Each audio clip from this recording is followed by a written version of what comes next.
क्या आप भी विजय माल्या के बारे में यही सोचते हैं कि वो भगोड़ा है जो बैंकों के 9,000 करोड़ रुपए लेकर भाग गया? सच बताऊं तो आपकी तरह मैं भी पहले यही सोचता था। ऐसा इसलिए क्योंकि हम अक्सर तस्वीर का एक ही पहलू देखते हैं, लेकिन जब मेरी नजरों के सामने तस्वीर का दूसरा पहलू आया तो विजय माल्या के बैंक करप्ट होने के रीजन भी समझ में आ गए। इस वीडियो में आप हमारे साथ आखिर तक बने रहिए। हम लेकर आए हैं विजय माल्या की लाइफ की इनसाइड स्टोरी। विजय माल्या वर्तमान समय में भले ही एक भगोड़े बैंक करप्ट उद्योगपति के तौर पर इंग्लैंड में टाइम काट रहा हो, लेकिन आपको बता दें कि वो यूबी ग्रुप के मालिक होने के साथ साथ किंगफिशर एयरलाइंस के भी अध्यक्ष रहे हैं। साल 2008 में उनकी कुल संपत्ति 72 अरब रुपए की थी और दुनिया में वो 362वें नंबर के अमीर व्यक्ति होते थे। भारत के रिच पर्संस की सूची में उनका नंबर 42वां आता था। अपने जमाने के जाने माने उद्योगपति और यूबी ग्रुप के मालिक विट्ठल माल्या के घर 18 दिसंबर साल 1955 के दिन इकलौती संतान के रूप में विजय माल्या का जन्म हुआ।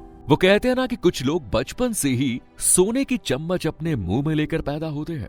विजय माल्या के बारे में अगर यही कहा जाए तो गलत नहीं होगा। उस समय बचपन में जहां एक आम बच्चा एक साइकिल के लिए तरसता था, वहीं विजय माल्या बैटरी से चलने वाली फरारी कार ड्राइव करते थे। अच्छा स्कूल, अच्छा खान पान, अच्छा रहन सहन और अच्छी परवरिश का ही नतीजा था कि विजय माल्या जरा शौकीन मिजाज का निकल गया। विट्ठल माल्या शराब के धंधे में थे। उनकी कंपनी के जरिए शराब बनाई भी जाती थी और मार्केट में बेची भी जाती थी। लेकिन ये वो दौर था जब हमारे देश में सामाजिक और धार्मिक कारणों के साथ साथ लोगों की मानसिकता के चलते शराब को बहुत ही नफरत की नजर से देखा जाता था और शराब पीने की आदत को बहुत ही बुरा माना जाता था। डेफिनेटली जो व्यक्ति खुद शराब पीता था उसे उसके फैमिली के लोग पसंद नहीं करते थे। उसके आसपास के लोग भी उसे भला बुरा कहते। हमारे देश में शराब का उद्योग काफी दबे छुपे तरीके से होता है। उस दौर में विट्ठल माल्या भी अपने काम से ही मतलब रखा करते थे। वो ना तो कभी मीडिया की सुर्खियों में रहते और ना ही पब्लिक प्लेस पर नजर आना उन्हें पसंद आता। यहाँ तक कि वो मीडिया को इस बात के लिए भी पैसे देते थे कि उनके ऊपर ना तो कोई आर्टिकल लिखा जाए और ना ही उनकी कोई न्यूज पब्लिक डोमेन में आए। जबकि विजय माल्या का नेचर अपने पिता के जस्ट अपोजिट था। उसे सुर्खियों में बने रहना पसंद था, लाइमलाइट में वो दिखना पसंद किया करता था। ये नौजवान विजय माल्या की उम्र का तकाजा भी था और उसके नेचर का हिस्सा भी। उसे सड़क पर तेज रफ्तार में कार दौड़ाना पसंद था। वो अक्सर मोटर कार रेसिंग कंपटीशन में भी पार्टिसिपेट करता था। 80 के दशक में विजय माल्या ने इंडियन ग्रैंडविच चैंपियनशिप को जीतकर नेशनल चैंपियन बना। अपने बेटे के इन शौक को देखकर विट्ठल माल्या का कहना था कि जो व्यक्ति इस तरीके के शौक पालता है वो एक अच्छा बिजनेसमैन नहीं बन सकता। साल 1983 में जब विजय माल्या की उम्र 28 साल थी, इसी दौरान उनके पिता विट्ठल माल्या का अचानक देहांत हो गया और विजय माल्या को इसका काफी झटका लगा। पिता के शराब कारोबार की सारी कमान विजय के हाथ में आ गई। विजय माल्या अब यूनाइटेड ब्रेवरीज ग्रुप के प्रेसिडेंट बन गए। कंपनी के डिसीजन मेकिंग पर्सन के तौर पर विजय माल्या ने अपने उन प्रोजेक्ट्स को चालू किया जिन्हें वो अपने पिता के रहते हुए शुरू नहीं कर पाए। 80 के दशक का मिड टाइम पीरियड चल रहा था और भारत की अर्थव्यवस्था में चेंजेस आ रहे थे। लोगों के घरों की अर्थव्यवस्था भी अच्छे टाइम पीरियड से गुजर रही थी। लोगों की परचेजिंग कैपेसिटी अच्छी थी। इसी अच्छे टाइम पीरियड को विजय माल्या ने अच्छी तरह से कैश करने के लिए प्रॉपर स्ट्रेटेजी तैयार की। लोगों में अल्कोहल कल्चर को प्रमोट करने के लिए उसने एक बड़े मोब को सक्सेसफुली अप्रोच किया। साल 1985 के दौर में दक्षिण भारत का बेंगलुरु शहर एक सिलिकॉन वैली के तौर पर डेवलप हो रहा था। इस दौरान यहाँ पर काम करने वाले लोग हाई प्रोफाइल और रिच कल्चर को फॉलो कर रहे थे। उनके बीच में ही विजय माल्या ने द पब की शुरुआत कर दी। ये भारत का पहला पब था। भारत में पब कल्चर की ये शुरुआती और ऐसे ही लोगों के बीच विजय माल्या ने भारत की पहले ब्रांडेड बियर किंगफिशर को लॉन्च किया। ये विजय माल्या की मार्केटिंग और ब्रांडिंग का ही नतीजा था कि देखते ही देखते किंगफिशर लोगों की जुबान पर चढ़ गया। लोगों को दुकान पर जाकर बियर मांगनी होती थी तो वो सीधे सीधे किंगफिशर की डिमांड करते थे। इसके साथ ही विजय माल्या का द पब भी सुपरहिट हुआ। आने वाले 5 सालों में विजय माल्या ने इसके 40 और नए आउटलेट्स बेंगलुरु शहर में खोल दिए। हालांकि इस पब कल्चर और दारू के प्रमोशन का सोशल और पॉलिटिकल विरोध भी हुआ, लेकिन विजय माल्या अपने काम में पूरी तरह से जुट गए। विजय माल्या के पिता विट्ठल माल्या जहां अपने बिजनेस प्रोफाइल के दौरान अट्रैक्शन से दूर कॉर्नर में रहना पसंद करते थे, वहीं विजय माल्या जिस किसी भी पब्लिक प्लेस पर जाता वो अपने आप को सेंटर ऑफ अट्रैक्शन प्रोजेक्ट करने में कोई कमी नहीं रखता। लेकिन विजय माल्या की तमाम कोशिशों को उस समय तगड़ा झटका लगा जब राज्य सरकारों ने अपने अपने स्टेट में शराबबंदी लागू कर दी। स्पेशली गुजरात में उस समय नरेंद्र मोदी मुख्यमंत्री के तौर पर काम कर रहे थे। उन्होंने अपने स्टेट में शराबबंदी लागू की। इसके बाद सरकार ने इस डिसीजन को भी लागू कर दिया कि किसी भी तरीके से शराब का विज्ञापन नहीं किया जा सकता। ये विजय माल्या के लिए एक बहुत बड़ा झटका था, क्योंकि इसकी मार्केटिंग स्ट्रेटेजी का सबसे इंपॉर्टेंट पॉइंट एडवर्टीजमेंट ही था। न्यूज़पेपर, टेलीविजन, रेडियो जैसे किसी भी जगह पर लीकर को प्रमोट नहीं किया जा सकता था। लेकिन विजय माल्या ने इसका भी तोड़ निकाल लिया। उसने सरोगेट एडवर्टीजमेंट का सहारा लिया। आज भी सरोगेट एडवर्टीजमेंट का सहारा लिया जाता है, जिसमें ब्रांड नेम तो सेम होता है लेकिन प्रोडक्ट बदल जाता है। इससे नए प्रोडक्ट के साथ साथ पुराने ब्रांड वाले प्रोडक्ट को भी बेनिफिट होता है। लोगों के लिए बेसिकली ब्रांड नेम ही इंपॉर्टेंट होता है। इसीलिए उसने किंगफिशर बियर की बजाय किंगफिशर वाटर का एडवर्टीजमेंट करना शुरू किया। वो एडवर्टीजमेंट किंगफिशर का होता था, लेकिन एक्चुअल में उस बोतल में किंगफिशर सोडा वाटर मौजूद रहता था। इसकी वजह से लोगों के मन में किंगफिशर का नाम हमेशा मौजूद रहता था। विजय माल्या अपने बिजनेस की सक्सेस के पीक टाइम को एंजॉय कर रहे थे। अब सवाल ये उठता है कि आखिर एक सक्सेसफुल बिजनेस अंपायर कोलैप्स कैसे कर गया। तो आपको बता दें कि विजय माल्या अब तक इंडिया के साथ साथ पूरी दुनिया में शराब के प्रोडक्शन के मामले में नंबर 1 की पोजीशन पर थे। इतना ही नहीं, उन्हें किंग ऑफ गुड टाइम और शराब का किंग भी कहकर बुलाया जाता था। लेकिन विजय माल्या को अपने लिए लीकर किंग का ये टाइटल पसंद नहीं था। अब वो अपनी इमेज को चेंज करना चाहता था। उनके दिमाग में एविएशन इंडस्ट्री को लेकर प्लान थे।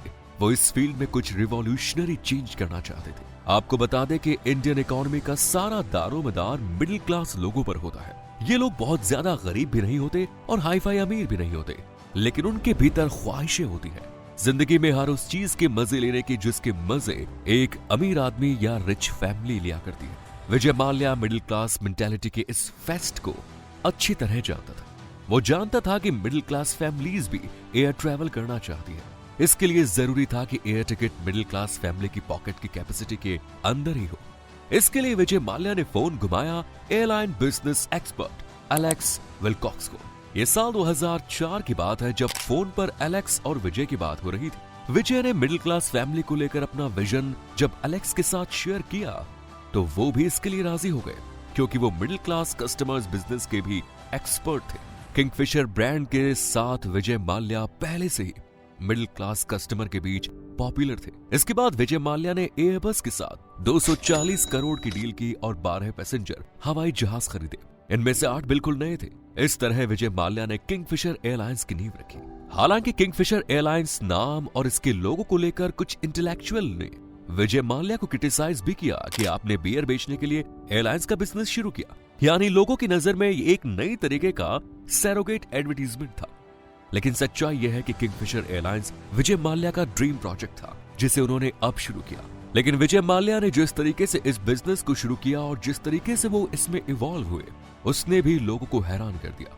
हवाई जहाज पर लगने वाले लोगों के साथ साथ उसके भीतर की दी जाने वाली सर्विसेज पर भी विजय माल्या ने पर्सनली फोकस किया। इसके पहले इंडियन एयरलाइंस में एयर होस्टेस साड़ी पहनकर अपनी सर्विसेज दिया करती थी, लेकिन विजय माल्या ने अपनी एयर होस्टेस को स्कर्ट पहना दिया, जो अपने आप में रिवॉल्यूशनरी था। उसके साथ ही विजय माल्या खुद फ्लाइट में मौजूद रहते थे और लोगों से उनका फीडबैक भी लेते थे। जिस तरह विजय माल्या की मार्केटिंग स्ट्रेटेजी का एक मोटो था कम खर्चा ज्यादा चर्चा, इस तरीके से विजय माल्या की airlines company middle class family को बेस्ट एविएशन एक्सपीरियंस देना चाहती थी। देखते ही देखते इस बिजनेस में भी विजय माल्या सफल होते चले गए और किंगफिशर एयरलाइंस इंडिया की नंबर 1 एयरलाइंस बन गई। यहाँ पर सभी कस्टमर को एक जैसा ट्रीटमेंट मिलता था। इस एयरलाइंस की टिकट लोगों के बजट में थी और सुविधा उनकी उम्मीदों से बेहतर थी। सबसे बड़ी बात यह है कि सभी ट्रैवलर्स के लिए एक जैसी क्लास थी। कुल मिला के कह सकते हैं कि Kingfisher brand basically Kingfisher lifestyle brand बन गई, जो इंडिया के मिडिल क्लास मॉब को सूट कर रही थी। कुल मिलाकर एलेक्स और विजय माल्या का ये कोलैबोरेशन अपनी सक्सेस के पीरियड से गुजर रहा था। आगे चलकर अपने कुछ ट्रेनी पायलट्स के साथ ये दोनों फ्रांस के तुलूज पहुंचे, जहां एयरबस की मैन्युफैक्चरिंग की जाती थी। एयरबस कंपनी का सेल्फ स्टाफ विजय माल्या को अपनी कंपनी के बारे में बताते हुए उसे अपनी कंपनी के वेयर हाउस में मौजूद नए प्लेन की इंफॉर्मेशन देते हुए घुमाने लगा।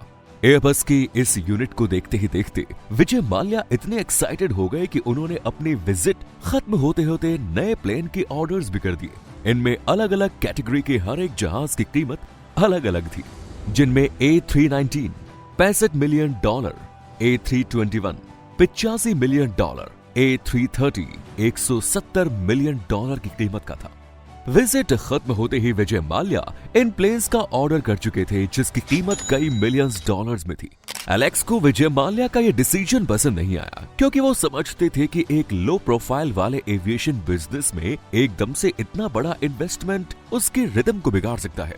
लेकिन अब विजय माल्या अपने बिजनेस को एक अलग ही लेवल पर लेकर जा रहे थे। उन्होंने इसके लिए पैसों का अरेंजमेंट बैंक से लोन लेकर किया और महंगे प्लेन खरीदकर वो हाई फाई प्रोफाइल कस्टमर्स को अट्रैक्ट करना चाहते थे। विजय माल्या ने एक अरबपति बिजनेसमैन की तरह बैंक के कर्मचारियों से बात करनी शुरू की और बैंक के कर्मचारी उनके इन्फ्लुएंस में आ गए। विजय माल्या ने अपनी एयरलाइंस को अपग्रेड करने के लिए बड़े पैमाने पर बैंकों से लोन लिया और लोन के पैसे को पानी की तरह अपनी एयरलाइंस की सर्विसेज को अपग्रेड करने के लिए बहा दिया। हम आपको बता दें कि उसने अपनी एयरलाइंस को फर्स्ट कैरियर में शिफ्ट करने के लिए उसने हवाई जहाज के भीतर ही डिफरेंट क्लास को एडजस्ट किया, सर्विसेज को अपग्रेड किया, जबकि मिडिल क्लास कैरियर फ्लाइट में सारी फैसिलिटीज एक समान होती है। विजय माल्या अब अपने बिजनेस को फर्स्ट क्लास एयरलाइन बिजनेस में शिफ्ट कर रहे थे, लेकिन एलेक्स विल्कॉक्स इससे खुश नहीं थे, क्योंकि उनके पास भी फर्स्ट क्लास एयरलाइंस बिजनेस का कोई एक्सपीरियंस नहीं था। इसीलिए उन्होंने डिसाइड किया कि वो अब किंगफिशर एयरलाइंस के बिजनेस से अलग हो जाएंगे, क्योंकि जब वो दोनों जुड़े थे तब उन दोनों का प्लान और टारगेट कस्टमर एक ही थे, जबकि अब विजय माल्या अपने बिजनेस को एक और हाइट देने जा रहे थे। अब Kingfisher Airlines first class carrier में सरवाइव कर रही थी। 18 नए प्लेन की एंट्री होने के बाद किंगफिशर एयरलाइंस जिस तरीके की सर्विसेज कस्टमर को दे रही थी, उसके मुकाबले दूसरी एयरलाइंस बहुत पीछे थी। कस्टमर का स्वागत फूलों से किया जाता था, उन्हें फैंसी फूड प्रोवाइड कराया जाता था, लेकिन अपनी नई शुरुआत के केवल 18 महीने में ही किंगफिशर एयरलाइंस को 347 करोड़ रुपयों का घाटा हुआ। हालांकि अब विजय माल्या अब भी अपनी सक्सेस को लेकर फुल कॉन्फिडेंट थे। इसके बाद विजय माल्या ने इंटरनेशनल स्टॉल को हासिल करने के लिए एयर डेक्कन को खरीदा। एक्सपर्ट्स का कहना था कि मार्केट इवैल्यूएशन से कई गुना ज्यादा रेट पर विजय माल्या ने एयर डेक्कन को परचेज किया। World class city London, Singapore, New York जैसे शहरों तक विजय माल्या की किंगफिशर एयरलाइंस अब कनेक्ट थी। बेंगलुरु से इन शहरों तक डायरेक्ट उड़ान चल रही थी।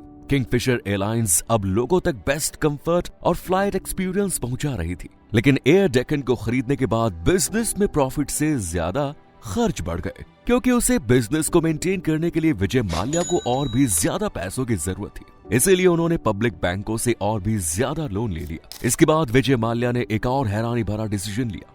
उन्होंने फार्मूला 1 की पूरी टीम को खरीद लिया, यानी इंडिया में विजय माल्या अब F1 टीम के ऑनर भी बन चुके थे। इन तमाम चीजों के साथ साथ 2008 भी आ चुका था और आपको बता दें कि इस साल ओवरऑल वर्ल्ड इकोनॉमी क्राइसिस के दौर से गुजर रही थी। स्पेशली एविएशन इंडस्ट्री पर इसका बहुत बुरा असर हुआ। फ्यूल के रेट बढ़ गए और टिकट के प्राइस भी बढ़ गए। इसी दौरान कनाडा से वेरिटास कंपनी के मालिक नीरज मोंगा नाम के एक व्यक्ति ने किंगफिशर एयरलाइंस में ट्रैवल किया। उन्होंने नोटिस किया कि इसकी फैसिलिटीज दूसरी एयरलाइंस के कंपैरिजन में बहुत अच्छी है, लेकिन इसके साथ ही इस एयरलाइंस की बहुत सारी सीट खाली थी। इसके पीछे रीजन ये था कि टिकट के प्राइस बढ़ जाने की वजह से लोगों ने एयर ट्रैवल को अवॉइड किया। इसकी वजह से बड़ी बड़ी कंपनियों को नुकसान उठाना पड़ा। लेकिन नीरज मोंगा के मन में यह सवाल आया कि मंदी के इस दौर में ये एयरलाइंस इतनी सारी सुविधाओं के साथ कैसे सरवाइव कर रही है। तब उन्होंने इस कंपनी के फाइनेंशियल डेटा को स्टडी करना शुरू किया और हैरानी उन्हें इस बात की हुई कि यह कंपनी पूरी तरह से घाटे में डूबी हुई थी और इसका घाटा इतना ज्यादा था कि ये अपने डेली ऑपरेशंस को भी पूरा नहीं कर सकती थी। ये किसी भी कीमत पर अपने इस घाटे को ओवरकम नहीं कर सकती थी। केवल एक ही चीज इस कंपनी को बचाए हुई थी और वो थी बैंक से लोन लेना। साल 2009 में IDBI बैंक ने विजय माल्या की कंपनी को 200 करोड़ का लोन दिया। बैंक ने जब किंगफिशर एयरलाइंस से पूछा कि आप फ्यूचर में किस स्ट्रेटजी के तहत काम करेंगे और कैसे प्रॉफिट कमाएंगे, लोन को कैसे हम रिकवर कर पाएंगे, तब कंपनी ने अपनी जिस तरह की प्रेजेंटेशन दी, बैंक ने उससे एग्री करते हुए इस लोन को सैंक्शन किया। लेकिन केवल प्रेजेंटेशन के बेसिस पर इतना बड़ा लोन सैंक्शन करना बैंक कर्मचारियों के डिसीजन पर सवाल खड़े करता था। ऐसा लगता था जैसे या तो बैंक एम्प्लॉय पॉलिटिकल प्रेशर में काम कर रहे थे या पूरी तरह से करप्ट थे। अपने स्टडी और इन्वेस्टिगेशन को कंप्लीट करने के बाद नीरज मोंगा की कंपनी वेरितास ने किंगफिशर एयरलाइंस पर अपनी एक रिपोर्ट पब्लिश की। ए पाई इन द स्काई नाम से पब्लिश ये रिपोर्ट जैसे ही लोगों के सामने आई तो लोगों के कान खड़े हो गए। स्पेशली उन बैंक कर्मचारियों के हाथ पांव फूलने लगे जिन्होंने किंगफिशर एयरलाइंस को अरबों का लोन दे रखा। सभी की जांच शुरू हुई। साल 2011 तक यह स्थिति थी कि इंडियन ऑयल ने किंगफिशर एयरलाइंस की क्रेडिट लाइन को स्टॉप कर दिया और सीधे सीधे कह दिया कि तेल चाहिए तो पैसा लेकर आओ। एयर होस्टेस की हालत ये थी कि एयरलाइंस कैटरिंग डिपार्टमेंट का पेमेंट भी क्लियर नहीं कर पा रही थी। कई बार तो एयर होस्टेस को अपना फूड भी कस्टमर को सर्व करना पड़ा। एयरलाइंस में काम करने वाले और स्पेशली विजय माल्या को अब भी सिचुएशन सीरियस नजर नहीं आ रही थी। उन्होंने वेरितास की रिपोर्ट को डिनाई करते हुए ये कहा कि वो सब कुछ ठीक कर लेंगे। लोगों ने माल्या को यहां तक सलाह दी कि सारे ड्यूज क्लियर करके इस एयरलाइंस को बंद कर दीजिए, लेकिन विजय माल्या इसके लिए रेडी नहीं थे। आगे चलकर हालत इतनी खराब हो गई कि एयरलाइंस के स्टाफ ने मीडिया में आकर स्पष्ट रूप से ये कह दिया कि हमारी सैलरी दीजिए वरना भारत सरकार विजय माल्या को अरेस्ट कर ले। फॉरेन और स्पेशली यदि अमेरिका के रूल की बात करें तो वहां यदि कोई एम्प्लॉयर अपने एम्प्लॉय को 1 महीने की सैलरी नहीं देता है तो उसे जेल की हवा खानी पड़ जाती है, लेकिन हिंदुस्तान में ऐसा नहीं हुआ। विजय माल्या ने अपने तमाम फॉरेन एम्प्लॉय की सैलरी पे कर दी, लेकिन इंडियन एम्प्लॉय को परेशान किया जा रहा था। एक एम्प्लॉय की वाइफ ने सुसाइड कर लिया केवल इसलिए कि विजय माल्या ने उसके हस्बैंड को सैलरी नहीं दी। लेकिन इसके बाद भी हद तो तब हो गई जब विजय माल्या ने करोड़ों रुपए खर्च करके अपना 60वां जन्मदिन बनाया, लेकिन अपने एम्प्लॉयज को सैलरी पे नहीं की। किंगफिशर दिवालिया हो चुकी थी, बैंकों का कर्ज बाकी था। विजय माल्या पर सीबीआई की इंक्वायरी बैठी। इन तमाम हालात के बीच विजय माल्या अपनी बर्थडे पार्टी सेलिब्रेट कर रहे थे। ऐसा लग रहा था जैसे विजय माल्या को अपने इन एम्प्लॉय की कोई चिंता ही नहीं। उसकी इस पार्टी का विरोध उसके बेटे सिद्धार्थ माल्या ने भी किया। आपको क्या लगता है, ये कमजोरी हमारे देश के कानून और उसको इम्प्लीमेंट करने वाले सिस्टम की है या फिर विजय माल्या कुछ ज्यादा ही चालाक था? इस सवाल का जवाब हमें कमेंट बॉक्स में लिखकर जरूर दीजिए। हैरानी तो तब हुई जब सीबीआई इंक्वायरी के बीच 2 मार्च साल 2016 को विजय माल्या हिंदुस्तान छोड़कर भाग गया। लोगों को अभी भी इंसाफ का इंतजार है। आज का वीडियो यहीं तक। इस वीडियो को लाइक और शेयर करना ना भूलें। धन्यवाद। जय हिंद।